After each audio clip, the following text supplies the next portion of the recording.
Welcome.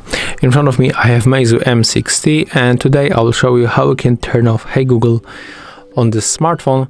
So at the first we have to find the Google app. Let's close this Google Assistant. We have to find the Google app. You can find it in the Google folder in the most cases. You have to go for the more, tap on the settings, next move to the voice and tap on the voice match, and when you are here we can simply turn off Hey Google by tapping on the switcher. Okay, we got some kind of a problem. Let's go another time. Go for the voice match, and then when you tap on the switcher, our Hey Google feature will be turned off.